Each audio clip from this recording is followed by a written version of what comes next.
Welcome to మన baby Telugu. Big boss అగ్ని పరీక్ష ఎపిసోడ్ 2 రివ్యూ చూద్దాం ఈ వీడియోలో. నాకు కొంతమంది అయితే నచ్చారు, కొంతమంది అయితే అస్సలు నచ్చలేదు, వర్స్ట్ గా అనిపించింది. నాకు నచ్చిన వాళ్ళు 19 ఇయర్స్ అమ్మాయి, డీమాన్ తణుకు, ఇంకా ఆర్థడాక్స్ ఫ్యామిలీ నుంచి వచ్చిన ఒక అమ్మాయి నచ్చింది. నచ్చిన వాళ్ళలో ఒక గుండోడు ఉన్నాడు, చూసావా? గుండోడు వాడు బిగ్ బాస్ కి వస్తాను నేనన్నా గుండోనన్నా అని ఇన్స్టాగ్రామ్ లో లగెత్తుతా ఉంటాడు చూడు. వాడైతే నాకు అస్సలు నచ్చలేదు, వేస్ట్ ఫిల్మ్. వాడిని కూడా తీసుకున్నాను. అసలు ఇలాంటి వాళ్ళని అయితే అసలు వేస్ట్, అలాంటి వాళ్ళని తీసుకోకూడదు. వీడియో చివరి దాకా చూడండి, స్కిప్ చేయకుండా చూడండి. ఇంట్రెస్టింగ్ పాయింట్స్ ఉన్నాయి. చాలా మంది చాలా జెన్యున్ గా ఉన్న వాళ్ళు ఉన్నారు, వర్స్ట్ క్యాండిడేట్లు ఉన్నారు, ఈ విధవనాయాలు కూడా ఉన్నారు. ఓకేనా? ఫస్ట్ అయితే వచ్చింది డీమాన్ పవన్.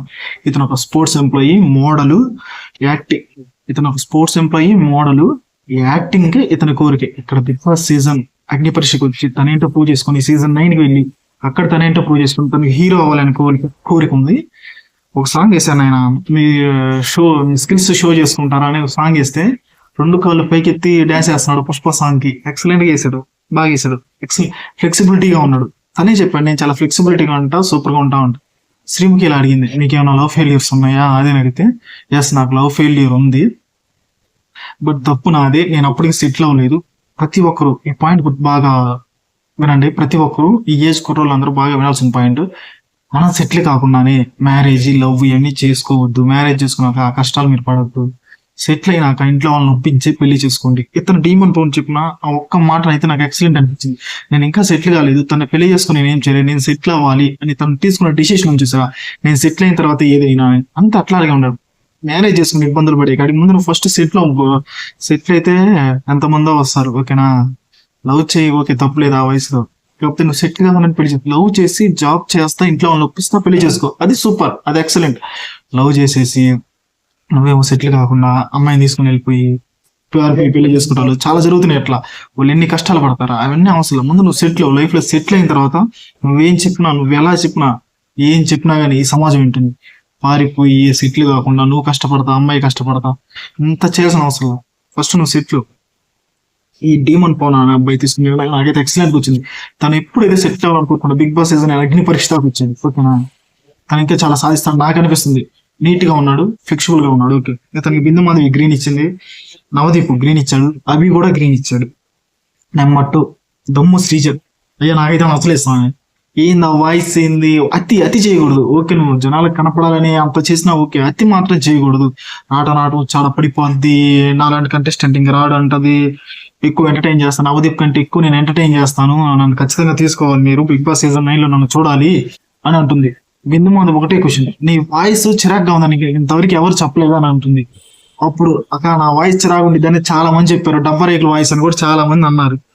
ఇవన్నీ పట్టించుకోకూడదు, మనం ముందుకు వెళ్ళిపోతా ఉండాలా. బట్ ఈ అమ్మాయి సాఫ్ట్వేర్ ఎంప్లాయ్ అంట. అక్కడ మీ మేనేజర్తో కూడా ఇలాగే ఉంటావా నవదీప్ అడిగితే, ఎస్ నేను అందరితో ఇలాగే ఉంటాను, మా మేనేజర్తో కూడా ఇలాగే ఉంటాను, అందుకే నీకు జాబ్ ఇచ్చారేమో తల్లి అని అంటాడు. అక్కడ శ్రీముఖి అడిగిద్ది, నీకు లవ్ ఏమన్నా ఉందా అంటే, మనల్ని ఎవరు లవ్ చేస్తారక్క, ఎట్లుంటేనా? నిజమేనమ్మా, నిన్ను ఎట్లుంటే నేను ఎవడు లవ్ చేయడు. ఏంది వర్స్ట్ వాయిస్, బట్ యాక్టివ్ గా ఉన్నావు okay, but too much of ఉండకూడదు. ఒక సందర్భంలో ఇలా ఉంటుంది, నేను బిందు మాధవి అగ్ని పరీక్ష నాన్ స్టాప్ కి విన్నర్ అయింది, తర్వాత లేడీ విన్నర్ ఆడపురి నేనే, అంత సెల్ఫ్ డబ్బా కట్టుకోకూడదు. ఓకేనా? అభి అయితే రెడ్ ఇచ్చేసాడు, ఫస్ట్ లోనే రెడ్ ఇచ్చేసాడు, ఇంత మ్యాటర్ చెప్పు అని. ఆ తర్వాత నవదీపు గ్రీన్ ఇచ్చేసాడు. బిందు మాధవి ఇరిటేషన్ గా ఉంది నీ వాయిస్ అని బిందు మాధవి కూడా రెడ్ ఇచ్చేసింది. నవదీపు చూద్దాం ఇలాంటి క్యారెక్టర్ ఉంటే బాగుంటుందా లేదా అని చూద్దామని తను కూడా గ్రీన్ ఇచ్చాడు నవదీప్. బిందు మాధవి రెడ్ ఇచ్చేసింది. నాకైతే నచ్చలేదు స్వామి. దమ్ము శ్రీజ ఒక లెవెల్ దాకా ఓకే, అంత ఓవర్ చేస్తా, అంత బిల్డప్ చేస్తా, అంత అవసరంలా. నువ్వేంటో నిరూపించుకో, నువ్వేం చేస్తావు, ఎలా సాధిస్తావు బిగ్ బాస్ హౌస్ లో, నువ్వు ఎలా ఉంటావు, పర్సనాలిటీ చూపించమన్నారు. నువ్వు చూపించింది పర్సనాలిటీ, అయితే ఓవర్ పర్సనాలిటీ. నాకైతే అసలు నచ్చల. తర్వాత తేజ గారు వచ్చారు. మిరాయి ట్రైలర్ చూసాను, ఎక్సలెంట్ ఉంది. మీరు చూడకపోతే ఒకసారి చూడండి, మన వీడియో చూడకపోయినా పర్లేదు, ఫస్ట్ వెళ్ళి చూడండి, తర్వాత వచ్చి వీడియో కూడా చూడండి. ఓకేనా? ఆ తర్వాత Urmila Chauhan, famous miss India. ఈ అమ్మాయి మిస్ ఇండియా ఒకటే పాయింట్, ఈ అమ్మాయి నాకైతే ఎక్సలెంట్ గా నచ్చింది. జడ్జెస్ నచ్చిందా నచ్చలేదా మొదలు. అమ్మాయి మిస్ ఇండియా, పేడ రాసుకోమని పేడ రాసుకుంటాం సార్, అది కదా కావాల్సింది.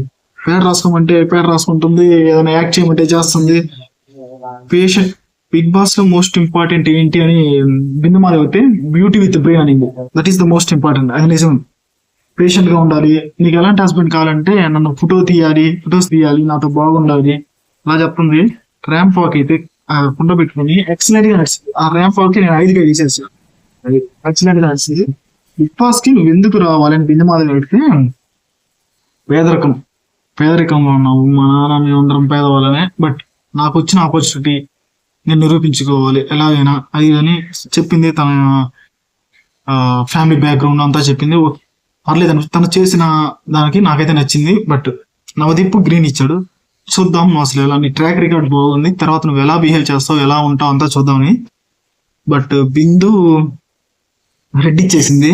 ఇంకా నువ్వు ఇంకా గ్రో అప్ రావాలా అది ఇదని ఇంకా తెలుసుకోవాలి నువ్వు చాలా అని. శ్రీముఖి అవి కూడా కొంచెం ల్యాగ్ లా ఉంది, కొంచెం ల్యాగింగ్ లా ఉంది. అదేంటంటే అప్పుడు శ్రీముఖి అంటే యాంకర్ కి ఒక ఛాన్స్ ఉంటది, ఇచ్చే ఛాన్స్. శ్రీముఖి కూడా హగ్ ఇచ్చింది. ఇంకొక ఛాన్స్ ఇస్తున్నాను నేను, హగ్ ఇచ్చేసింది. ఈ అమ్మాయి కూడా వచ్చే ఛాన్సెస్ ఉన్నాయి. ఆ 15కి వస్తుంది.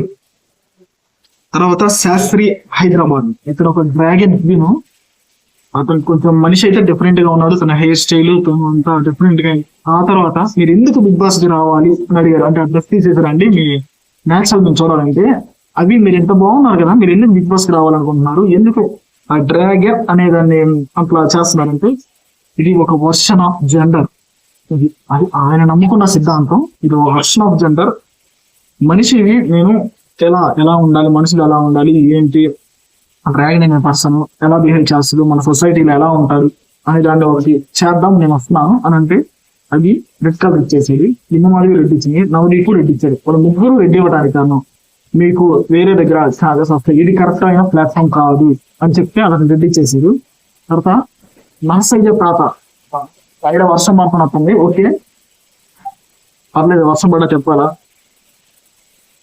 నర్సయ్య తాత ఇక్కడ ఒక గొర్రెల కాపరి, ఓకేనా, ఇక్కడ ఒక గొర్రెల కాపరి, గొర్రెలు కాసుకునే అతను. బట్ అతను పాట పడతా అది ఇదంటే నువ్వు గొర్రెలు కాసుకునేవాడు, నువ్వేం పాట పడతావురా అది ఇది అనేవాళ్ళని. అక్కడ తను ఎలా అయినా తన పాటని అందరికీ తెలిసేలా చేయాలి. అందుకు బిగ్ బాస్ సీజన్ 9 వస్తుంది. అనిపిస్తా ఉండలేవు తాత అది ఇది అంటే బిల్లు మాది కూడా తాత ఇక్కడ ఉండలేవు అంటే అందరు మీరు ఇక్కడ ఉండలేదు తాత, టాలెంట్ బాగుంది అంతా బాగుంది కానీ మీరు ఇక్కడ ఉండలేదు అది అని చెప్పేసి అందరూ రెడ్డి చేశారు. ఆ తర్వాత నాగా విజయవాడ అడ్వకేట్, ఇప్పుడు ఒక అడ్వకేట్ కొంచెం మనిషి ఏమో నిదానంగానే ఉన్నాడు, కామెడీ స్కిట్స్ అవి చేస్తాడంట. అంటే ఒకే పర్సన్ 3 విధాలుగా చేస్తాడంట. అతనే కొడుకు, అతనే తండ్రి, అతనే తాత, ముగ్గురు అతనే అసలు. బట్ నాకు అంత ఎక్కలేదు, ఏదో చేశాడంటే చేశాడు, ఇంకా గ్రో అప్ అవ్వాలి. బిందు మరియు రెడ్డిచ్చింది. నాకు ఇంకొక ఛాన్స్ ఇస్తాను మీకు, తర్వాత లేకపోతే నెక్స్ట్ మీరు ప్రూవ్ చేసుకోకపోతే ఫస్ట్ వెళ్ళిపోయేది మీరే అని చెప్పేశాడు. Abhi master Abhi master Abhi convinced, but నీకు ఇంకొక ఛాన్స్ ఇస్తున్నాం మీకు, నెక్స్ట్ ప్రూవ్ చేసుకోవాలన్నారు అవి కూడా. బట్ ఇతను కూడా రెడ్డిచ్చేసాడు.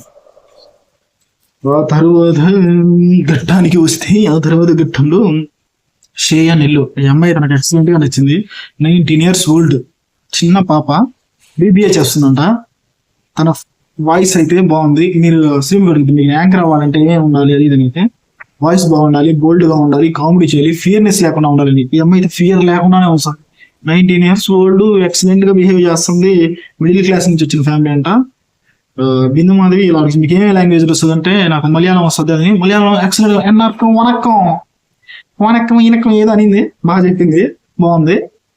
ఆ తర్వాత అభి master, Abhi master Abhijit okay.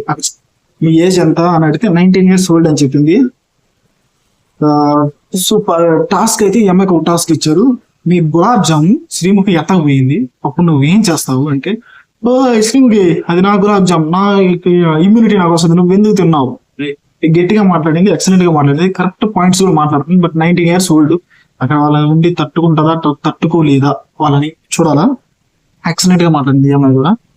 ఈ అమ్మాయి కూడా మిడిల్ క్లాస్ ఫ్యామిలీ నుంచి వచ్చింది. వాళ్ళ ఇంట్లో అమ్మ వాళ్ళకి హెల్ప్ చేస్తా ఎక్సలెంట్ గా ఇంట్లో బాగుంటదంట, హెల్ప్ చేస్తా అలా ఉంటదంట. వాళ్ళ నాన్న ఫార్మర్ ఆ type. Okay, middle class family. ఈ అమ్మాయిని చూసి సిగ్గు తెచ్చుకోవాలా. నెక్స్ట్ చెప్పే కంటెస్టెంట్ రవి శ్రీకాకుళం. అన్న నేనన్నా పట్టుకున్నాను అని ఇన్స్టాగ్రామ్ లో వస్తాడు చూసినా, హెయిర్ స్టైల్ ఉన్నా నేను బిగ్ బాస్ 9 పంపిండన్నా, బిగ్ బాస్ 8 పంపిండన్నా, బిగ్ బాస్ 7 పంపిండన్నా, ఎప్పటి నుంచో చెప్తున్నా చూసావా, వాడు వర్స్ట్ ఫీల్, బెస్ట్ క్యాండిడేట్ చెప్పేస్తున్నా. ఎవడే ఉండదు, Abhi red, Bindu red, Navdeep red. ఎందుకు రెడ్డి ఇచ్చారంటే మెయిన్ ఒక్క పాయింట్ నీట్గా వినండి. ఆడవాళ్ళు గ్రేట్ కాదంట, మగవాళ్ళే గ్రేట్ అంట. సరే ఎందుకు అలా గ్రేట్ అనుకున్నారంటే, మగవాడి ఎన్నో బాధలు పడతాడు, లవ్ ఫెయిల్యూర్ అయినా, ఇంట్లో నాన్న చనిపోయిన అన్ని బాధ్యతలు అతనే తీసుకుంటాడు, అతనే గ్రేట్ అని చెప్తున్నాడు. ఓకే, ఈ పాయింట్ వరకు బాగుంది. ఆ తర్వాత ఆడవాళ్ళు ఎందుకు గ్రేట్ కాదు అని అడిగితే, బిడ్డ కనేటప్పుడు 30 నిమిషాలే బాధపడుతుంది ఒక ఆడది, అందుకు ఆమె గ్రేట్ అవ్వాలా, మగవాడు ఎన్ని చేస్తున్నాడు మగవాడే గ్రేట్ అని అంటున్నాడు. Worst point. 30 అరగంట సేపు కష్టపడేది, 9 నెలలు నేను కన్ని మూసింది ఎవరు, ఆడదు కదా. ఏం మాట్లాడుతున్నావా? కొంచెం నువ్వు మాట్లాడే విధానం ఎట్లా ఉందంటే, ఇంకా మీ అమ్మ చూస్తే మీ అమ్మ ఎంత బాధపడుతుంది, మీ ఇంట్లో ఫ్యామిలీ రిలేటివ్స్ చూస్తే ఆ పాయింట్స్ ఫస్ట్ పాయింట్స్ బ్రో. ఇప్పుడు అలా ఉండగా ఇద్దరు గ్రేటే, ఒకరు గ్రేట్ ఒకరు తక్కువ అట్లా ఏముండదు, ఇద్దరు గ్రేట్. ఓకేనా? ఇతనికి ఒక టాస్క్ ఇచ్చారు, చీర కట్టుకోమంటే, చీర అయితే నేను టాస్క్ కోసం కట్టుకుంటా గానీ ఆడవాళ్ళు గ్రేట్ అని నేను కట్టుకొని అన్నాడు. అప్పుడు శ్రీమ్ అడిగింది ఆడవాళ్ళు గ్రేట్ అని చెప్పని, టాస్క్ కోసం కట్టుకున్నా కానీ ఆడవాళ్ళు గ్రేట్ అని నేను చెప్పట్లే, నన్ను అలా టెంప్ట్ చేయగలను అన్నారు. పడతారు అని మనం టెంప్ట్ చేయాలి మళ్ళీ, అలా అంటే నన్ను ఫీల్ అవ్వకండి. బట్ అతను అలా జెండర్ చేసారు చూసావు, అది అసలు నాకు అస్సలు నచ్చలేదు, అందుకే అనాల్సి వస్తుంది. ఓకేనా? వేస్ట్ క్యాండిడేట్, అనవసరం అసలు ఎట్లాంటి వాళ్ళు. ఫస్ట్ ఇంత ఆడిషన్స్ లో ఈడ వెరస్ట్ అంతే.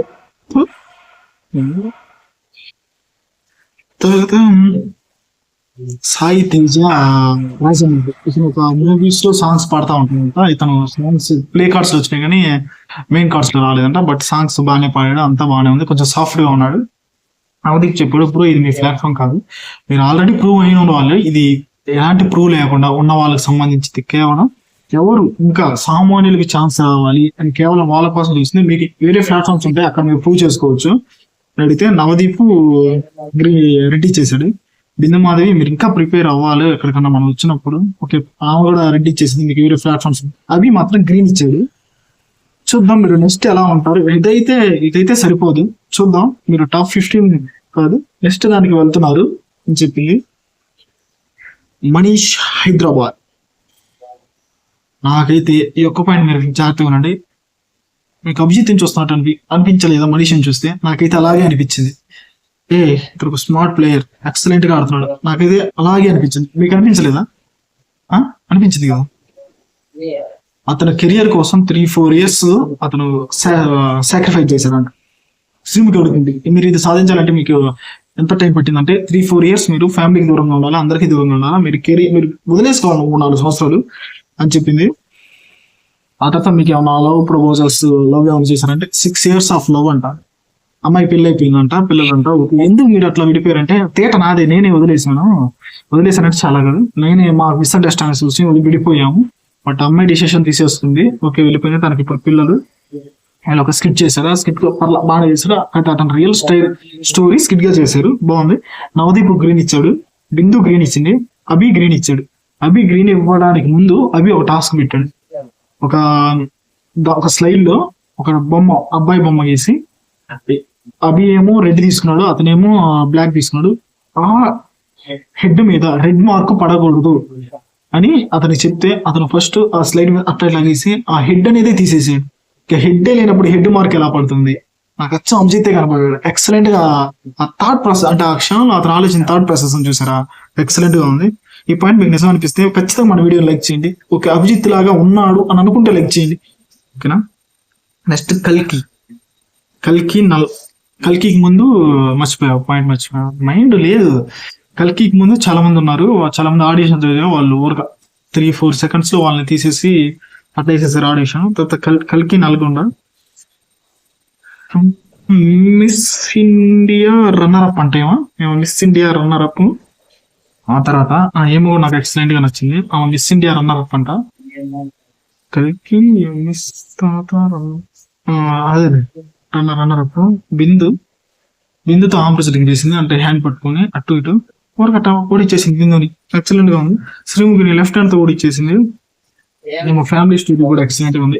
వీళ్ళు ఆర్థడాక్స్ ఫ్యామిలీ, అంటే ఇంట్లో నుంచి బయటికి రానివ్వరంట. 3 అక్కా చెల్లెళ్ళు, 3 ఆర్థడాక్స్ ఫ్యామిలీ, ఇంట్లో నుంచి బయటికి. వాళ్ళ నాన్న బిగ్ బాస్ సెలెక్ట్ అయిన చాలా ఆనందంగా పంపించేశాడంట. అంటే ఫ్యామిలీ విలేజ్ లో ఇప్పుడు అప్పుడు అలా ఉండేది ఆమె ఏజ్ అప్పుడు. ఇప్పుడైతే బానే ఉంది. అంత ఆర్థడాక్స్ ఇన్ఫ్లుయెన్స్ బయటకు రాకుండా ఉండే అంత లేదు. ఇప్పుడు అందరూ సమానమే, అమ్మాయిలు అబ్బాయిలు అందరూ సమానమే. ఇప్పుడైతే బానే ఉంది. అభి గ్రీన్ ఇచ్చాడు, మీకు ఒక బ్యాక్ స్టోరీ ఉంది, అంతా బాగుంది. బిందు మాధవి నవదీప్ గ్రీన్ ఇచ్చాడు, బిందు మాధవి రెడ్ ఇచ్చింది. ఒక్కసారిగా మిమ్మల్ని అలా పంపిస్తే తర్వాత ఛాన్స్ కి మీకు అంత రాదు, అంత గ్రో అవ్వదు, మీరు ఇంకా కొంచెం అంతా బాగుంది. ఓకే, హోల్లో పెడుతున్నాము. నెక్స్ట్ దానికి వెళ్తారు మీరు, నెక్స్ట్ దానికంటే. ఓకే, ఆ తర్వాత ఆ అమ్మాయి ఏడ్ చేసింది. శ్రీముఖి అడిగింది ఏంటంటే ఆనంద బాష్పాలు. ఆ అమ్మాయి ఒక డైలాగ్ చెప్పింది, సార్ డాడీ నువ్వు నెక్స్ట్ బిగ్ బాస్ హౌస్ లోనే చూస్తామని. ఎక్సలెంట్ గా ఉంది. అంటే ఆర్థడాక్స్ ఫ్యామిలీ నుంచి వచ్చిన అమ్మాయి, ఎన్నో రెస్ట్రిక్షన్స్ ఉంటాయి, అలాంటి అమ్మాయి వచ్చి మాట్లాడుతుంది. అమ్మాయి అది ఆనందం, అట్లా వాళ్ళు ఎక్స్ప్లోర్ చేస్తారంటే. మన మిడిల్ క్లాస్ ఫ్యామిలీస్ వచ్చిన వాళ్ళం అలాగే ఉంది. ఓకేనా? ఓకే ఫ్రెండ్స్, మన రివ్యూ మీకు ఓకే పర్లేదు, మనలో ఇప్పుడు పర్లేదు బాగానే చెప్తున్నాడు అని మీకు అనిపిస్తే మన పాత సబ్స్క్రైబర్స్ సబ్స్క్రైబ్ చేసుకోండి, మన కొత్త సబ్స్క్రైబర్స్ కూడా సబ్స్క్రైబ్ చేసుకోండి. అందరూ మన ఫ్యామిలీ. కొంచెం నెత్తి నేలకి మరక పడతా ఉంటుంది అప్పుడప్పుడు. Please do like, share and subscribe. మన BB Telugu updates, promo updates, review updates అన్ని మన ఛానల్ కూడా వస్తాయి. ప్లీజ్ ఒక లైక్, ఒక సబ్స్క్రైబ్, ఒక కామెంట్, బెల్ ఐకాన్ ఆన్ చేసుకోండి. Please do like, share and subscribe. మన బీబీ తెలుగు.